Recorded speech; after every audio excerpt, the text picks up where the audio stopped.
I'm Aaron. I'm 32 years old, and my own brother destroyed my son's most precious birthday gift right in front of him, laughing as my boy's heart broke. But what my father did moments later was somehow even worse. Before I tell you how a simple piece of wood led to the complete collapse of my family, and a promotion I never saw coming, do me a favor and let me know where you're watching from in the comments below. It's always amazing to see how far these stories travel. Alright, let's get into it. The scent that brings it all back is pine. Sharp, clean, and full of promises. Even now, 3 years later, when I'm in my workshop and the saw bites into a fresh plank, the dust kicks up and for a split second, I'm not here. I'm back in my father's oversized, sterile living room. I'm watching my son's face, lit up by 7 birthday candles, just moments before it all went wrong. Today, my son Leo is turning 10. In my hands, I'm holding his new gift. It's a detailed, hand-carved model of a spaceship, the Stardrifter 5, from his favorite comic book. Every panel, every tiny thruster, has been sanded smooth by my own fingers. I've spent the last 2 months on it, working late into the night after Leo's asleep, fueled by coffee and the thought of the look on his face when he sees it. This year, it will be different. This year, no one will ruin it. But my brain has other plans. The high-pitched whine of the rotary tool fades, and I hear a different sound. The sound of laughter. Cruel, dismissive laughter. My brother's laughter. Plays in my head like a movie I can't turn off. My brother, Evan, throws my son's birthday present against the wall, laughing while Leo cried in front of everyone. Our whole family was there, aunts, uncles, cousins. And my family just said, "Oh, come on. It's just a joke." But it wasn't. It was a message. A clear, brutal message to both me and my 7-year-old son. Then my father, Richard, stood up. He was a man who commanded silence without ever raising his voice. He slowly, deliberately, took off the heavy gold signet ring he never removed and slammed it down on the glass coffee table. The crack of metal on glass made everyone flinch. The room, which had been buzzing with awkward murmurs, went dead silent. Leo's sobs were the only sound left. And what my father said next, it didn't just shatter the moment. It shattered our entire family. He looked right at me, right past his crying grandson, and with ice in his voice, he delivered the final blow. I can still feel the weight of his words, and they had nothing to do with defending his grandson. He was defending the monster. As I stand here now, holding the Stardrifter 5, I run my thumb over the smooth canopy. I promised myself after that day that I would build a new life for Leo, a fortress where no one could hurt him like that again. And I did. I built it piece by piece, just like this ship. But what I didn't know was that the past wasn't done with me. An email arrived last week. A call to reconcile. They want back in. And I have a feeling they're not coming for forgiveness. They're coming because they found out I'm finally worth something. Let me take you back to that day. Leo's 7th birthday. It was supposed to be perfect. We were at my parents' house, which was always my mother Eleanor's preference. She liked to host. It gave her a sense of control, a way to stage manage the family so we all looked perfect from the outside. Their house was one of those modern marvels of glass and white marble that looked more like a corporate headquarters than a home. It was cold, impersonal, and the absolute worst place for a kid's birthday party. But Leo didn't care. He was 7. All he saw was a big space to run around in with his friends from school, and a mountain of presents in the corner. His excitement was a tangible thing, a bright light in that sterile house. My ex-wife and I had an amicable divorce a few years prior, and our custody agreement was simple. We always put Leo first. She was out of state visiting her own sick mother, so I was on my own for this one, determined to make it special. The centerpiece of it all was my gift. For 3 months, I had spent every spare hour in my cramped garage, which I'd converted into a makeshift woodshop. I was working a dead-end office job back then, a job my father had gotten me, and woodworking was my only escape, my only passion, and I had poured all of it into Leo's gift. It was a medieval castle, made entirely of hand-carved oak and birch. It had turrets, a working drawbridge, tiny handcrafted knights, and a dragon with scales made from inlaid walnut. It was the most ambitious thing I'd ever made. It was a piece of my soul. When the moment came, I brought it out. The kids gasped.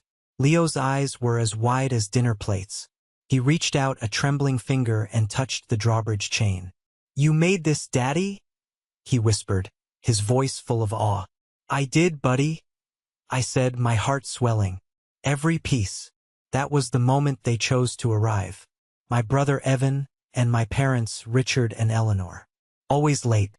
Always making an entrance. Evan, 5 years my senior, was the golden child. He worked with my father at his successful marketing firm, had the perfect wife, the perfect house, and a condescending smirk that he wore like a badge of honor. He was everything my father valued. Pragmatic, ruthless, and wealthy. I was the artistic one, the disappointment. Evan sauntered in, a drink already in his hand. He glanced at the castle, his eyes scanning it with bored disdain. "Still playing with blocks, Aaron?" he said, just loud enough for me to hear. My father clapped me on the shoulder, a gesture that was meant to look supportive, but felt more like a correction. "It's a nice hobby, son," he said, his voice laced with that familiar tone of faint amusement. "Keeps you busy." My mother, Eleanor, just smiled her placid, everything is fine smile. "It's quaint, dear," she said, before immediately changing the subject to a recent promotion Evan had received. She was the family peacekeeper, which really meant she was an expert at ignoring anything unpleasant and sweeping dysfunction under the rug. Her primary goal was maintaining the illusion of a perfect family, no matter the cost to those within it. Leo, oblivious, was already lost in his new world. He was setting up the knights on the battlements, making quiet roaring sounds for the dragon. His joy was so pure, so complete. For a few minutes, I let myself believe that maybe, just this once, things would be okay. I should have known better. With my family, the storm was always just over the horizon, and it was about to make landfall right in the middle of my son's birthday party. The breaking point came, as it always did, disguised as a joke. After the cake and the singing, Leo had carefully placed his wooden castle on the low marble coffee table. He wanted everyone to see it. He was so proud. His friends were gathered around, pointing at the little details, their faces full of wonder. Evan had been circling the room, making slick comments, charming the other parents. He refilled his drink and then made his way over to the group of kids. "What's this, then?" he said, feigning interest. He leaned over the table, his shadow falling over the castle. "Pretty flimsy-looking thing. You sure it's safe for the king?" I felt a knot tighten in my stomach. "Evan, don't," I said, my voice low. He shot me a look, a flash of pure malice in his eyes before it was replaced by his usual smirk. "Relax, little brother. I'm just looking." He reached out, his hand hovering over the main tower. And then it happened. He stumbled, a clumsy, exaggerated motion that fooled no one. His hand shot out to catch his balance, and he slammed it down directly on top of the castle. The sound was sickening, a crackle and splinter of dry wood, a noise that felt like a bone breaking. The main tower collapsed. The drawbridge snapped. The tiny knights scattered across the marble floor. The dragon's head broke clean off. 3 months of my life, my heart, my love for my son, all of it destroyed in a single deliberate second. For a moment, there was absolute silence. Every eye in the room was on the wreckage. Leo just stared, his mouth a perfect O of disbelief. Then, his lower lip began to tremble, and a single tear rolled down his cheek. A deep, heart-wrenching sob escaped his small chest. And Evan laughed. It wasn't a nervous chuckle. It was a full-throated, genuine laugh of amusement. He stood up straight, a triumphant look on his face. "Whoops," he said, not a trace of remorse in his voice. "Clumsy me." Something inside me snapped. I moved toward him, my hands clenched into fists at my sides. "What is wrong with you?" I seethed. Before I could take another step, my father's hand was on my chest, holding me back. "Aaron, stop it," he said, his voice firm. "It was an accident." "An accident?" I stared at him, incredulous. "You saw what he did." "Oh," "Come on, Ratch," Evan said, using the childhood nickname I hated. "Don't still be mad about that cake thing. We were kids." He was confusing two different events, two different cruelties, but it didn't matter. To him, they were all the same. All just jokes. "It's just a joke. Lighten up." He was just playing Aaron. "Don't make a scene." My mother chimed in, already trying to smooth things over, her smile strained. She started trying to distract the other kids, her voice artificially bright. "A scene?" My son was crying, his dream gift shattered, and they were worried about a scene. I looked around the room. The other parents were looking away, suddenly fascinated by their shoes. My own family, my aunts and uncles, were just standing there, silent, complicit. Then Leo's tiny voice cut through the tension. He tugged on my shirt, his face blotchy and wet with tears. "Daddy," he whispered, his voice cracking. "Why did Uncle Evan do that? Did I do something bad?" That was it. That was the moment the world shifted. It wasn't about me anymore. It wasn't about my rivalry with my brother or my desperate need for my father's approval. It was about this little boy who was being taught that his feelings didn't matter, that his uncle's cruelty was a joke and his pain was an inconvenience. I looked from Leo's innocent, confused face to my family's cold, dismissive one, and I knew this place was not safe for my son. We were done. I didn't say another word. I knelt down, gathered my sobbing son into my arms, and held him tight. "No, buddy," I whispered into his hair, my voice thick with emotion. "You did nothing bad. Nothing at all. We're going home." I picked him up and walked out. I didn't look back. I could feel their eyes on me, a mixture of annoyance and disbelief. I didn't care. As I buckled Leo into his car seat, he was still crying softly. I handed him the dragon's broken body, the one piece I had instinctively scooped up from the floor. He clutched it like a lifeline. The drive back to my small, rented house was silent. The silence of a decision being made. A decision hardening from a desperate impulse into an unshakable resolve. When we got home, I put Leo to bed. He fell asleep exhausted, still holding the broken dragon. I waited until midnight, then I drove back to my parents' house. The party guests were long gone. The lights were still on. I let myself in with my old key. They were in the living room, Richard, Eleanor, and Evan having a nightcap. The wreckage of the castle was gone, swept away, as if it never existed. "There you are," my mother said, a tone of relief in her voice. "We were worried. You just stormed out." "He overreacted," Evan said, swirling the amber liquid in his glass. "He's always been too sensitive." My father was silent, watching me. He was the judge, the jury, and I always felt like the one on trial. "I came to say goodbye," I said, my voice flat and empty of the rage I felt earlier. It was something colder now. Eleanor scoffed lightly. "Aaron, don't be so dramatic. You'll feel better in the morning." "No," I said, looking directly at my father. "I'm done. We're done. I will not raise my son in a family where his feelings are a joke and cruelty is entertainment. I will not have him look up to a man like Evan, or be taught that your approval is the only thing that matters." I glanced at my mother. "And I won't have him learn that keeping the peace means letting the bullies win." Richard's jaw tightened. This was not how things were supposed to go. I was supposed to come back, apologize for making a scene, and things would go back to normal. That was the family script. I had just thrown the script into the fire. "You're making a huge mistake," he said, his voice low and dangerous. "You have a job at my company, a life we provided for you." It was a threat, a reminder that my salary, my very stability, was tied to him. "You can keep the job," I said. The words felt liberating, terrifying. "I'll be out of my office by the end of the day tomorrow." For the first time, Evan looked genuinely shocked. I had just voluntarily given up the one thing he thought I was clinging to. "Don't come crawling back when you can't pay your rent," Richard warned. I just nodded. "Goodbye." I turned and walked out, leaving them in stunned silence. The next morning I packed 2 suitcases for me, 2 for Leo. I took my tools from the garage, the only things that felt truly mine. I found a small, dingy apartment above a laundromat on the other side of town.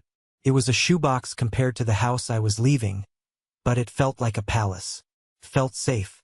As Leo and I stood in the empty living room, the smell of bleach and damp clothes drifting up from downstairs, he looked up at me. "Is this our new home, Daddy?" I knelt down and looked him in the eye. "Yes, it is. It's our new castle." He held up the broken dragon. "Can you fix him?" I took the small wooden figure from his hand and nodded, a lump forming in my throat. "Yes, buddy," I said. "I can fix him. We're going to fix everything." It was a promise to him and to myself. And as I stood there, with nothing but a few bags and a broken wooden dragon, I had never felt more terrified or more free in my entire life. The first 6 months were brutal. The freedom I felt on that first day was quickly replaced by the crushing weight of reality. My savings dwindled with alarming speed. The apartment was small, the walls were thin, and the constant hum of the dryers below became the soundtrack to our new life. I took on any work I could find. Stocking shelves at a grocery store overnight, delivering pizzas, assembling flat-pack furniture for people who had homes that felt a million miles away from my own. I was exhausted, physically and emotionally. More than once, I'd sit in my car after a 14-hour day, look at my calloused hands, and hear my father's voice in my head. "Don't come crawling back when you can't pay your rent." The temptation was there, a dark whisper in the back of my mind. It would be so easy to just give up, to go back, to accept the comfortable cage I had left. But then I would go inside and I'd see Leo. He never complained. He adapted with the kind of resilience that only children possess. He thought living above a laundromat was an adventure. He did his homework at our small kitchen table, and in the evenings we would work on fixing the wooden dragon together. That little broken toy became our project, our symbol. My passion for woodworking was the one thing that kept me sane. I didn't have a garage anymore, so I worked on my tiny, rickety balcony, carving small animal figures out of scrap wood I'd find. It wasn't much, but it was mine. One afternoon, while walking home, I took a different route and stumbled upon a place I'd never seen before. It was an old brick building with a faded sign that read, "Samuel's Fine Woodcraft." The windows were dusty, but through them, I could see the hulking shapes of lathes and planers. A scent of sawdust and varnish hung in the air, a smell that felt like coming home. On an impulse, I pushed the door open. A bell jingled. The inside of the shop was a chaotic wonderland of wood. Planks of cherry, oak, and maple were stacked to the ceiling. Half-finished chairs and cabinets stood like silent sentinels. And in the middle of it all was a man who looked as old and sturdy as the oak trees he worked with.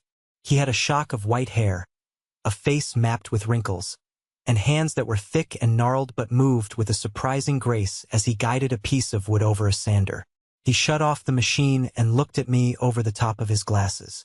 "Can I help you?" he asked, his voice a low rumble. I was just looking," I stammered, feeling like an intruder. "You have a beautiful shop," he grunted, wiping his hands on a rag. "It's a messy shop. What do you do?" "I'm a woodworker," I said, then immediately felt foolish. "I mean, as a hobby." He eyed me up and down. "Let me see your hands." I held them out. They were a mess, pizza grease under the nails, a fresh splinter from a packing crate, but also the telltale calluses of someone who handled tools. He took my hand, his grip surprisingly strong, and turned it over. He ran his thumb over the hardened skin on my palm. He looked from my hands to my eyes, and I felt like he could see right through the exhausted pizza guy and into the desperate artist underneath. "These aren't the hands of a hobbyist," he said, his expression unreadable. "And they're not the hands for packing boxes. This hand isn't for closing up other people's dreams. It's for building them." He pointed with his chin to a broom in the corner. "The floor needs sweeping. You can start tomorrow. 7 a.m. We'll see if you're any good." I was so stunned, I could barely speak. I can't pay you for lessons." He waved a dismissive hand. "You'll work for it. You sweep, you stack, you learn. Now get out of here, you're letting the cold in." That man was Samuel. And he didn't just give me a job. He gave me a lifeline. He became the mentor I never had, the father figure I always craved. He was tough, demanding, and brutally honest. He broke down everything I thought I knew and built it back up, stronger and better. He taught me about the grain of the wood, how to listen to it, how to respect it. He taught me that woodworking wasn't just about making things. It was about giving a piece of a living thing a second life. Under his gruff exterior was a deep well of kindness and wisdom. Samuel didn't just save my craft. In many ways, he saved me. Working with Samuel was like learning a new language I already instinctively understood. The hours were long, the work was hard, but for the first time in my life, I felt like I was exactly where I was supposed to be. I would sweep the floors, haul lumber, and watch him work, absorbing everything like a sponge. In the evenings, he would let me use the shop for my own projects. With access to proper tools and good materials, my work flourished.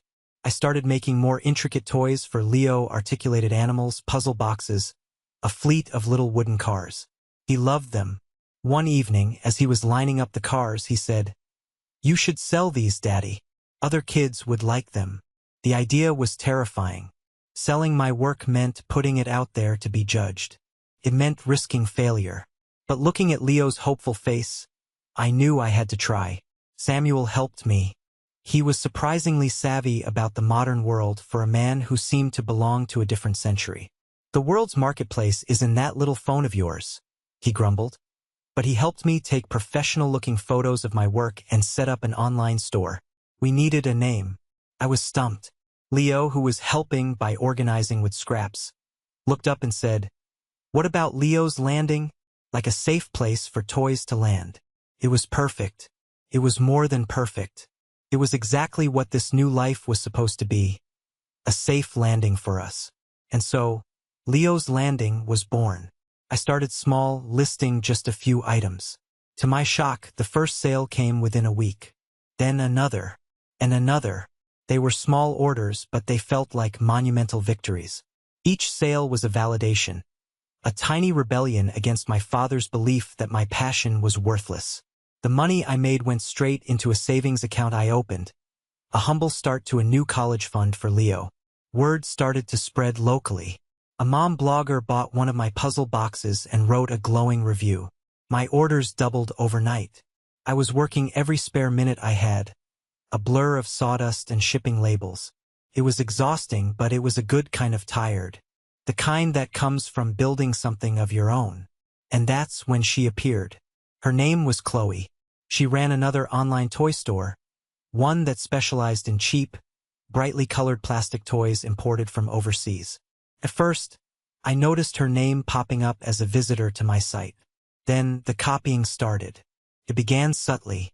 I released a line of jointed woodland creatures. 2 weeks later, she had a line of plastic, mass-produced animals in eerily similar poses. I designed a unique rocking horse with a curved, minimalist design. A month later, a plastic version appeared on her site, the curves just slightly different. It was infuriating. It felt like she was stealing not just my designs, but the very heart of what I was doing. My work was about quality, craftsmanship, natural materials. Hers was about cutting corners and making a quick buck. That's when my old friend, Mark, re-entered my life. We had been best friends since kindergarten, but we drifted apart after I left my old life behind. He called me out of the blue, saying he'd heard about Leo's Landing and was blown away. He sounded so genuinely happy for me. "Man, this is incredible," he said over the phone. "You finally did it. You turned your hobby into a real business. How's it going? What are you working on next?" His support felt like a balm on my stressed-out soul. I was so isolated, and having my old friend back felt good. I told him everything. I told him about my frustrations with Chloe. I told him about my plans for a new, big project I was designing for the big annual artisan craft fair. It was my chance to make a real name for myself. I was so naive. I was so desperate for an ally that I didn't see the flashing red warning signs. I invited the viper right into my home, and I was about to find out just how venomous his bite was. The Artisan Craft Fair was the biggest event of its kind in the state. Getting a booth there was a huge deal. It was a juried event, and being accepted was a mark of quality. For weeks, I poured every ounce of my energy and creativity into my showpiece. It was a multi-level dollhouse, designed to look like a cross-section of a giant, hollowed-out tree.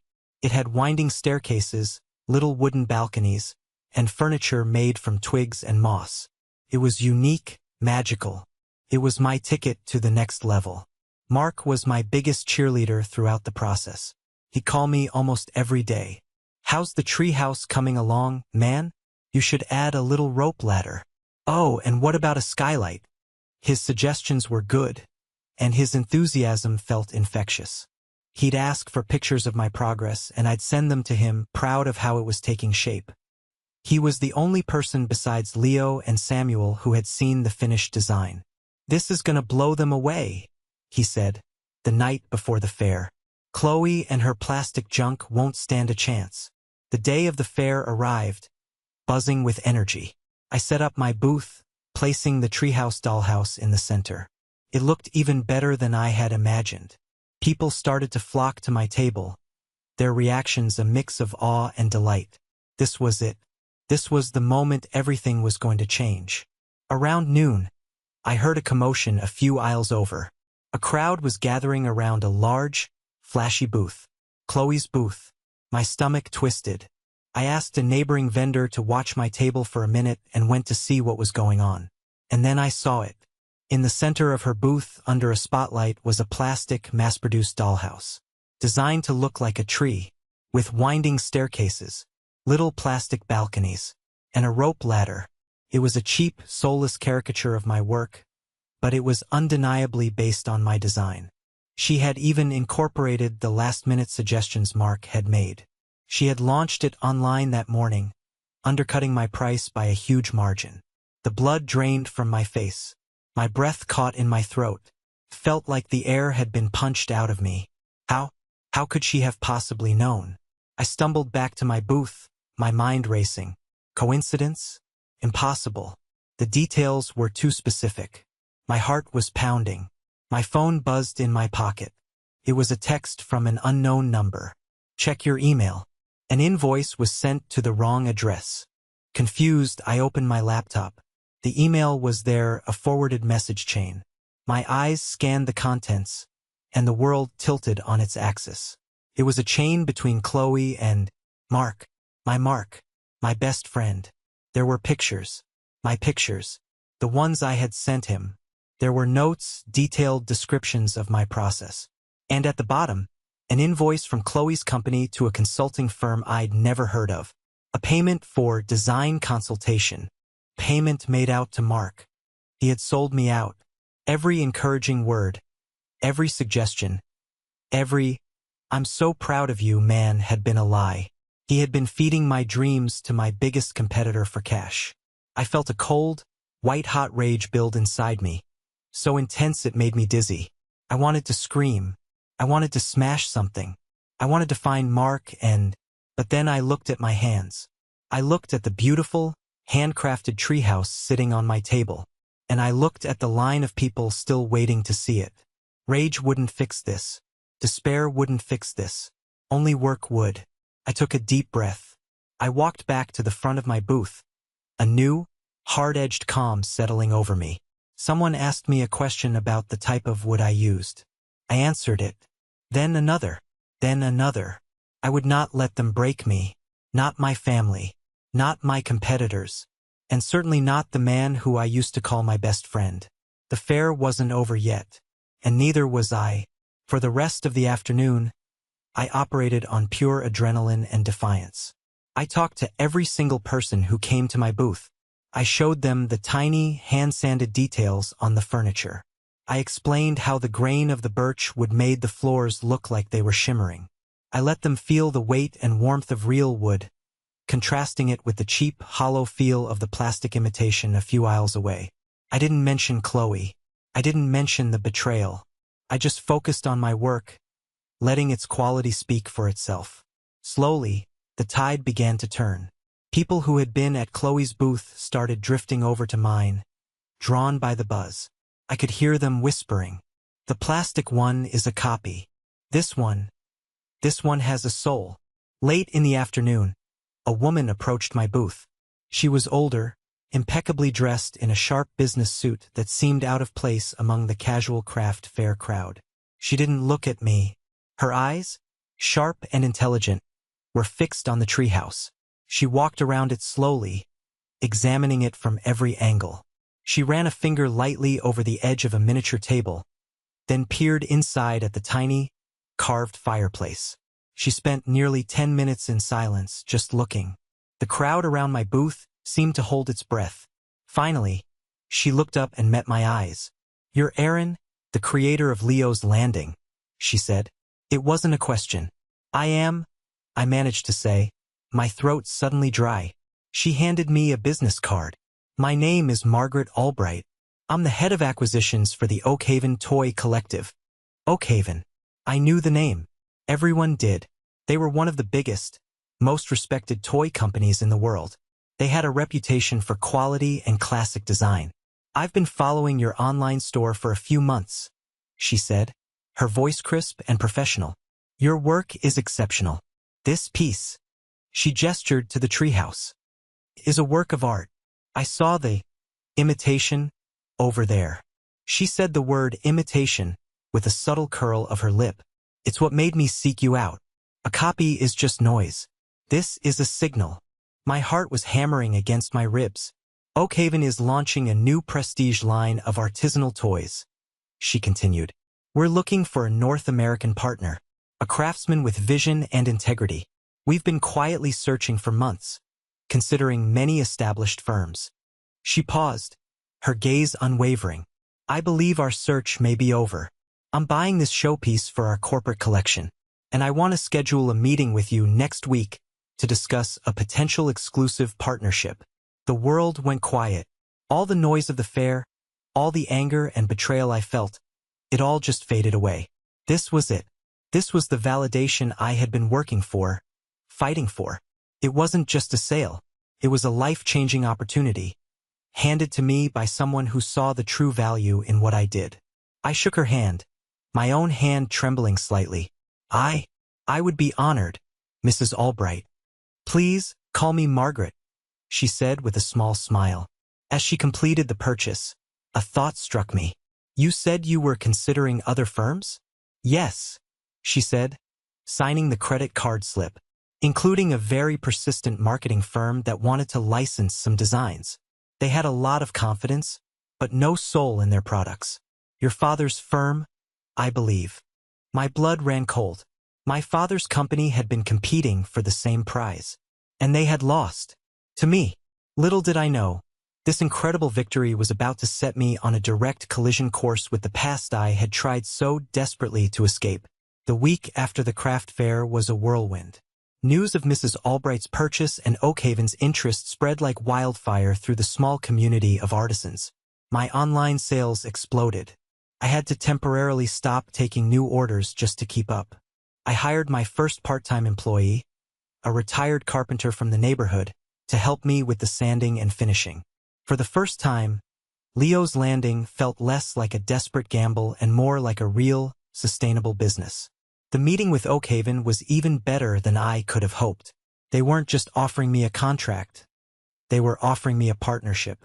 They wanted to fund a massive expansion of my workshop, provide me with distribution, and handle all the marketing, leaving me free to do what I did best: design and create. The salary they proposed was more money than I had ever dreamed of, enough to secure Leo's college fund 10 times over. It was the ultimate promotion, from a struggling craftsman to a recognized brand. But more importantly, they respected my vision. They wanted to protect it. Amidst this chaos of success, the email arrived. The sender was my mother, Eleanor. The subject line simply read, "Family." My finger hovered over the delete button. I hadn't spoken to any of them in nearly 3 years, aside from a few stilted holiday texts for Leo's sake. I had no desire to reopen that wound, but curiosity, that old treacherous feeling, got the better of me. I clicked it open. "Dearest Aaron, I know it has been a long time, too long. Your father and I have been hearing the most wonderful things about your business. A little bird told us about your success at the craft fair. We are so incredibly proud of everything you've accomplished. It's clear you've found your footing. We were wrong to let so much time pass. Family is too important. Your brother Evan misses you and his nephew. We all do. We would love to see what you've built. Perhaps we could visit your new workshop this Saturday? Let's put the past behind us. Love, Mom. I read it 3 times. The words were so smooth, so reasonable. Proud of you. Family is important. Put the past behind us. It sounded like everything I had once longed to hear, but it felt hollow, calculated. The timing was too perfect. They had ignored me for 3 years while I was struggling, delivering pizzas and barely making rent. Now that Oakhaven was knocking on my door, now that my name was in a press release, suddenly they were proud. A part of me, the little boy who still craved his parents' approval, wanted to believe it. But the man who had fought his way here knew better. Before I could reply, my phone rang.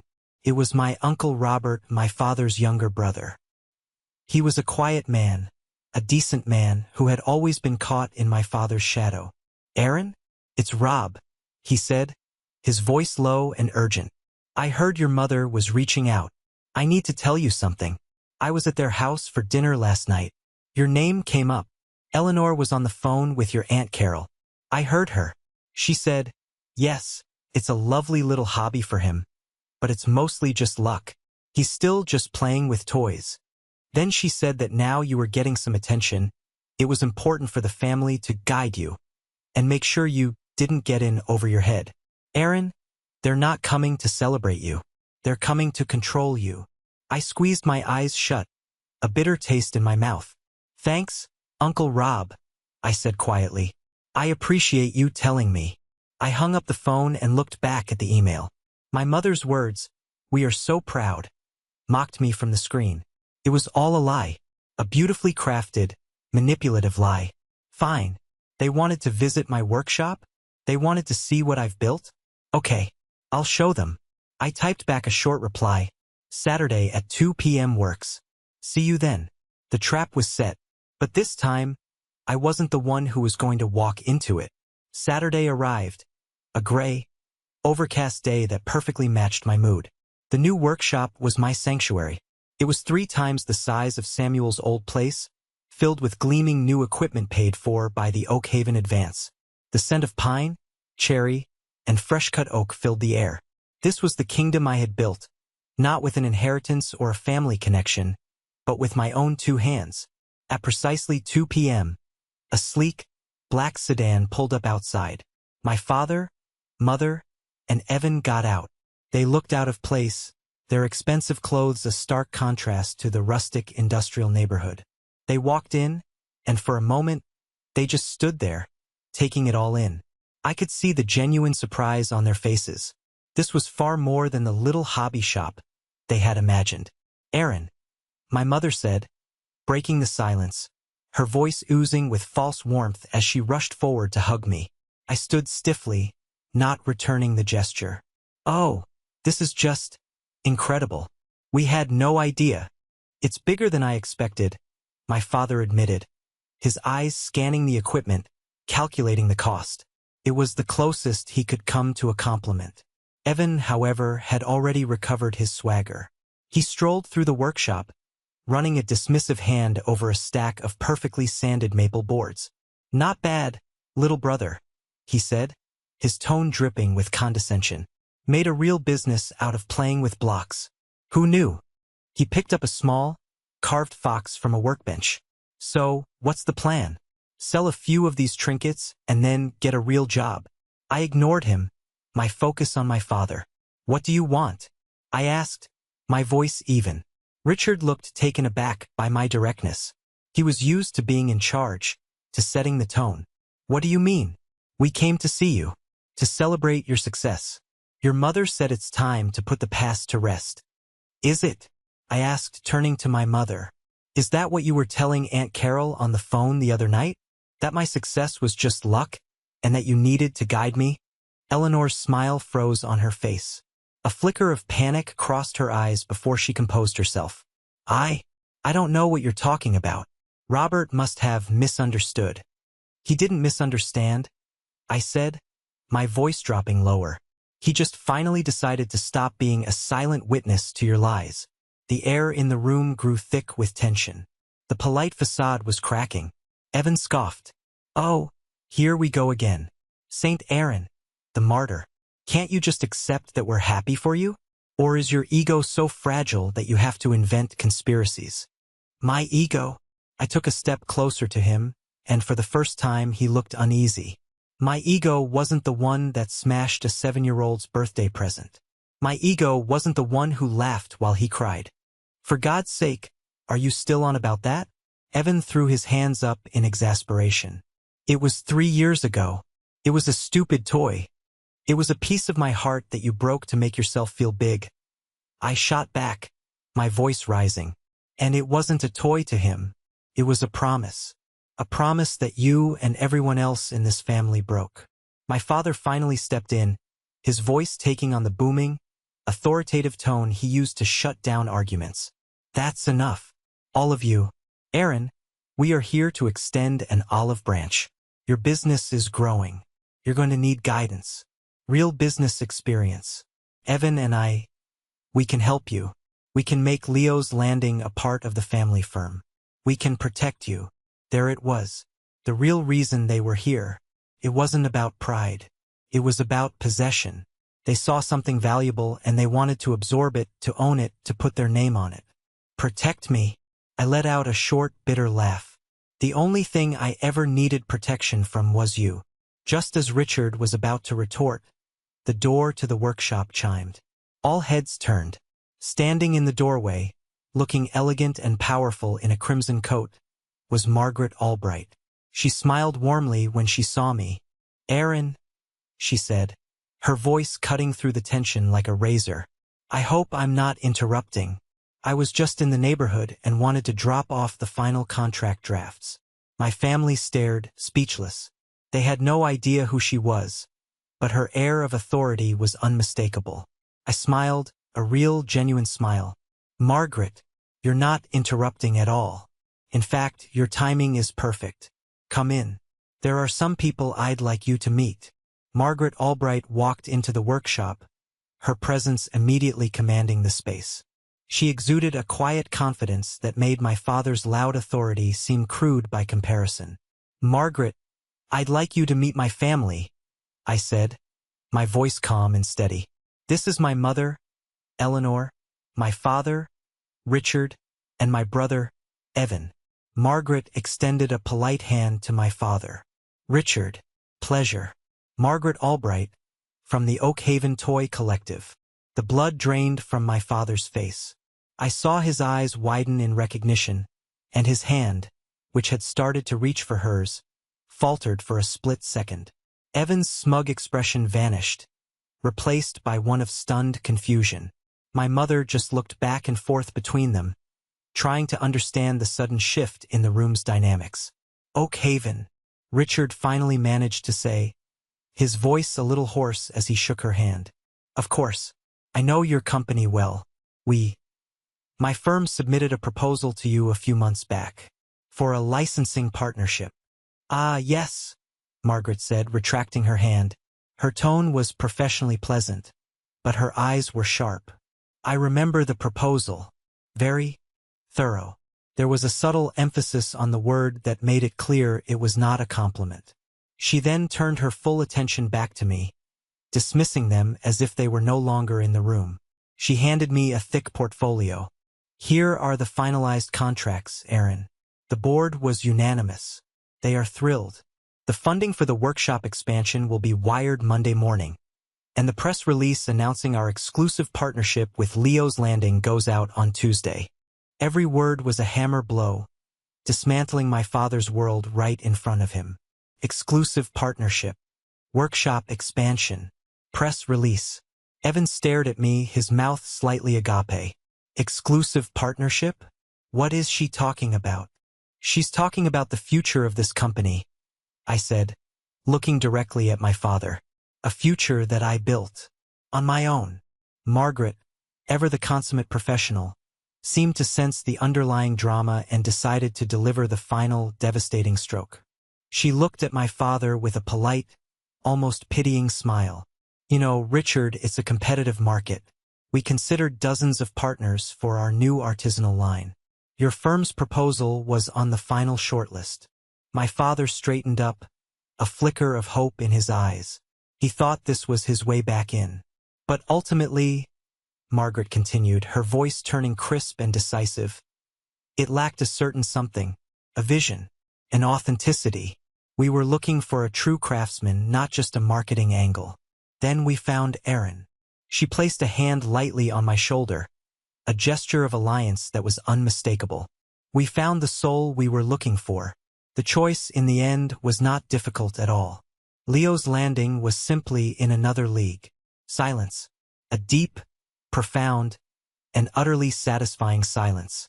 The look on my father's face was something I will never forget.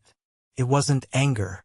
It was a complete and total collapse of his entire worldview. He, Richard, the titan of industry, had been beaten. Not by a rival corporation, but by his own son. The artistic, sensitive, disappointing son he had written off years ago. And he had been beaten in a fair fight he didn't even know he was in. Evan looked like he had been slapped. His entire identity was built on being the successful one, the heir apparent. In that moment he was nothing, just the brother of the man Oakhaven had chosen. My mother looked utterly lost. Her carefully constructed reality, the one where her husband was all-powerful and her eldest son was the star, had just been vaporized. I felt calm. There was no surge of triumph, no desire to gloat, just a quiet, profound sense of peace. The war was over, and I hadn't just won. I had rendered the entire conflict irrelevant. I wasn't fighting for their approval anymore. I had achieved something far more valuable, my own. After signing a few preliminary documents, Margaret made a graceful exit. She gave my family a polite nod, shook my hand warmly, and said, "I'll call you Monday, Erin. Welcome to the Oakhaven family." The door chimed softly as it closed behind her, leaving me alone with the ghosts of my past. The silence they left behind was heavy, thick with unspoken words and shattered egos. For a long minute, no one moved. My father stared at the spot where Margaret had stood, his face pale, his shoulders slumped. I had never seen him look so defeated, so small. The all-powerful patriarch was gone, replaced by an old man who had just been publicly rendered obsolete. My mother was the first to speak, her voice trembling slightly as she tried to glue the pieces of their world back together. "Well, Erin, that's wonderful news. We had no idea you were aiming so high." It was a desperate attempt to reframe the narrative, to pretend they had been on my side all along. I didn't answer. I just looked at her, my expression unyielding, and her words trailed off into a pathetic silence. Evan, for his part, was completely deflated. The smirk, the arrogance, the condescending attitude, it was all gone. He just leaned against a workbench, looking at the floor, running a hand through his hair. He looked lost. The golden child had lost his shine. Finally, my father moved. He walked over to a display of my smaller toys, the carved foxes, the jointed bears. He picked one up, turning it over and over in his hands, as if seeing my work for the first time. "All these years," he said, his voice barely a whisper. "All these years, I thought this was just a waste of time, a distraction from a real career." He looked up at me, his eyes filled with a confusing mix of emotions I couldn't decipher. I didn't understand. "No," I said, my voice devoid of anger, filled only with a quiet finality. "You didn't want to." There was nothing left to say. The power dynamic had been permanently and irrevocably altered. They hadn't come here to celebrate me. They'd come to claim a piece of my success. And in doing so, they had revealed their true selves so completely that there was no going back. They saw me as a commodity, a new asset for the family portfolio. But I wasn't for sale. Not anymore. This was the moment everything changed, when I finally took back control of my own life story. Thank you for staying with me to this point. You have no idea how much it means. If you've been on this journey with me, please help me out by liking this video and commenting the number 1 down below, just so I know you're here with me. It doesn't just help more people find this story. It lets me know that my experiences, my struggles, might mean something to someone else out there. Your support is the biggest motivation for me to continue sharing the rest of this journey. They began to shuffle towards the door, a silent, defeated procession. It felt like watching a foreign film, like these were strangers I vaguely recognized. My mother paused at the doorway, turning back to me with pleading eyes. "Aaron, please," she said, her voice soft. "Don't let it end like this. We can fix this. We're still family." The word family hung in the air. For so long, that word had felt like a chain, a weight that I was obligated to carry. It meant forgiveness without apology, peace without justice. It meant my feelings and my son's feelings were secondary to the comfort of the group. I looked past her to my father, who was still avoiding my gaze, and to Evan, who was just staring blankly into space. "Family?" I repeated, the word tasting strange in my mouth. "Let me tell you what family is going to look like from now on." I took a step forward, and they all stopped, turning to listen. My voice was quiet, but it filled the entire workshop.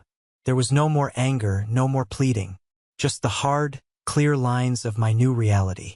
"First," I said, looking at Evan, "you are going to call me. Not text, not email. You are going to call me and you are going to apologize. Not to me. You are going to apologize to my son. You are going to tell him that what you did was cruel, that it was not a joke, and that it was your fault, not his. You will do this because he deserves to hear it, not because you want something from me." Evan flinched, but he nodded slowly. "Second," I turned to my mother, "you will stop lying. You will stop pretending everything is fine. You will stop trying to keep the peace by sacrificing my son's well-being. If you ever undermine me or belittle what I do behind my back again, you will never see me or your grandson again. Am I clear?" Tears welled in her eyes, but she nodded. And finally, I looked at my father. He finally met my gaze. His eyes were dark, unreadable. I don't want your business advice. I don't want your guidance. I don't need your protection. What I needed was a father. A man who would defend his son and grandson instead of his own pride. I don't know if that man even exists, but if you ever want a relationship with Leo, you will have to prove it. Not with words, not with money, with effort. You will show up. You will be present. You will learn who your grandson is, not who you think he should be. I let the words settle. I had built walls around my heart for years to protect myself. Now I was finally building a door. But I was the only one with the key. "This isn't a negotiation," I said, my voice softening just a fraction. "This is the price of admission. You can choose to pay it or you can choose to walk away. Either way, Leo and I will be fine. We already are." I held their gazes for a long moment, then turned and walked back towards my workbench, my back to them. It was a dismissal. The conversation was over. I picked up a piece of wood and a sanding block, the familiar weight a comfort in my hands. A few moments later, I heard the soft chime of the door as it opened, and then closed, leaving me in the quiet, peaceful solitude of the world I had built.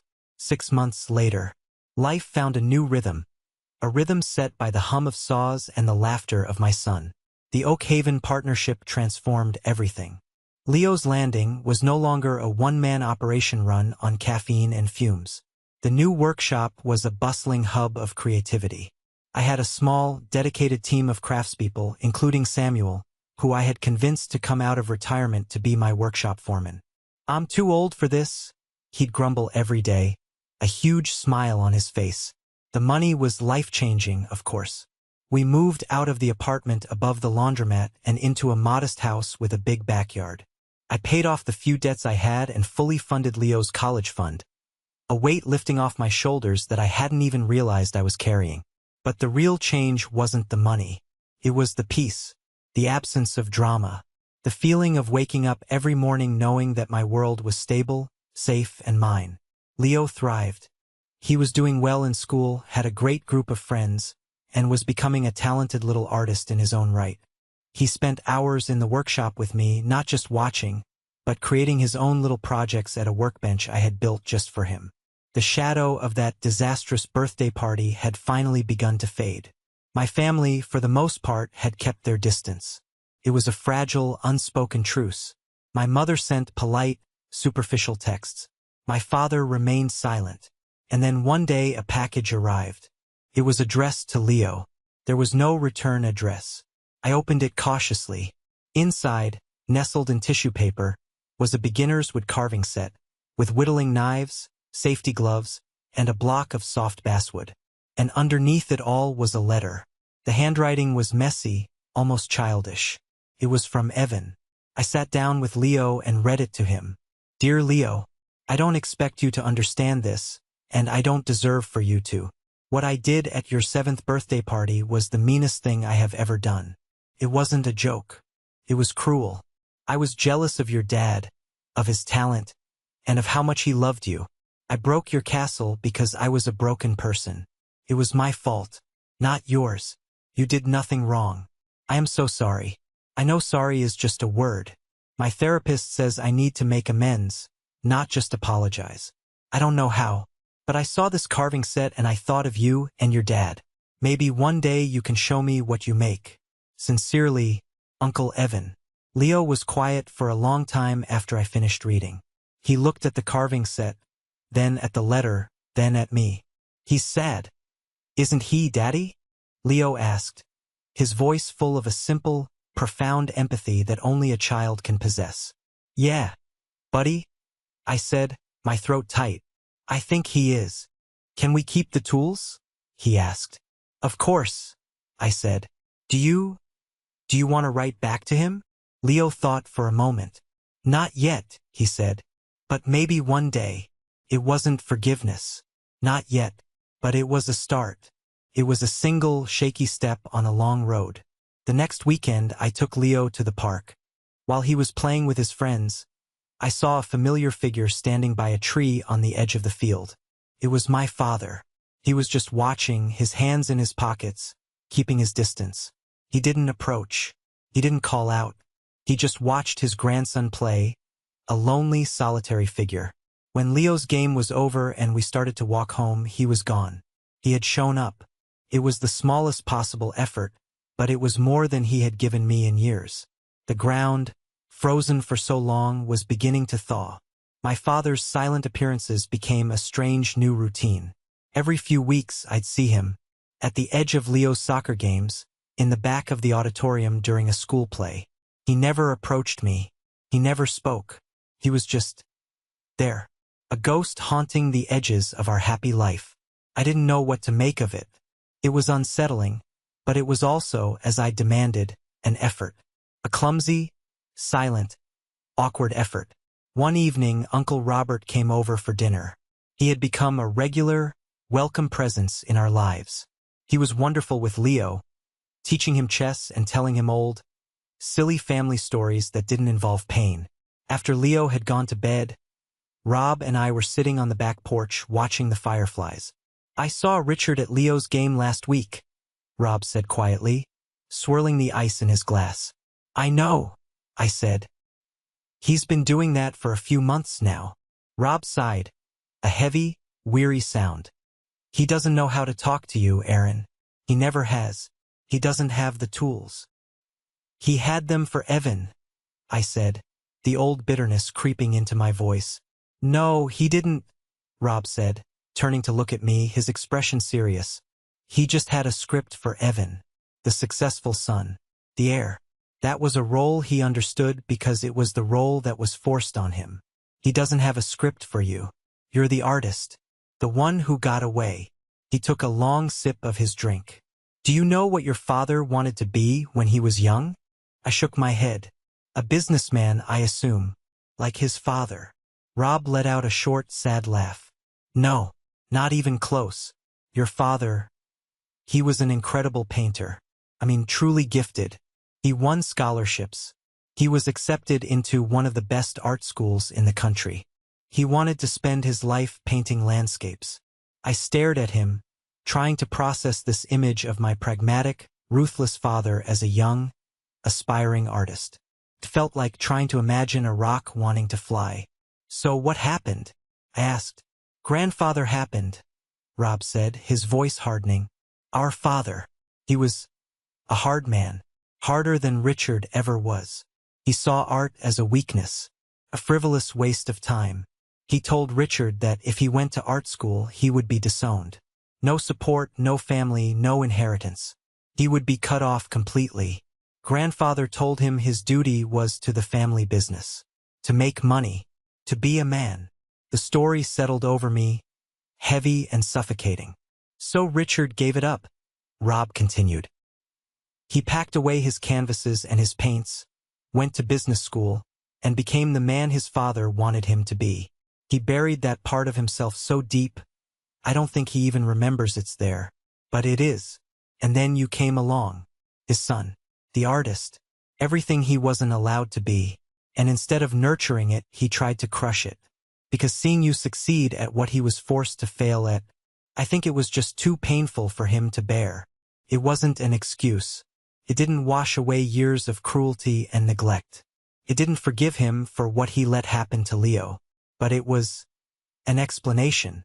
A heartbreaking, tragic explanation. The cruelty he had shown me wasn't just about me. It was about him. It was the ghost of his own murdered dream. He wasn't just my father. He was a victim of his own father, a man who had passed down his trauma like a cursed family heirloom.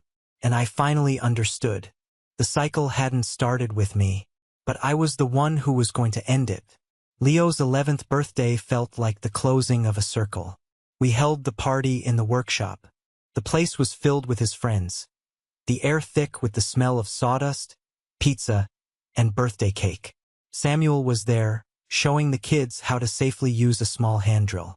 Uncle Robert was leading a very serious game of chess in the corner. It was loud, chaotic, and perfect. I had extended an invitation to my parents and Evan. I didn't do it for them. I did it for me and for Leo. It was a test. A way to see if any of the fragile seeds of change had taken root. Evan came alone. He looked different. Thinner, quieter. The arrogant swagger was gone, replaced by a hesitant uncertainty. He gave Leo a small, awkwardly wrapped gift and then just stood by the wall watching. He didn't try to force conversation. He just observed.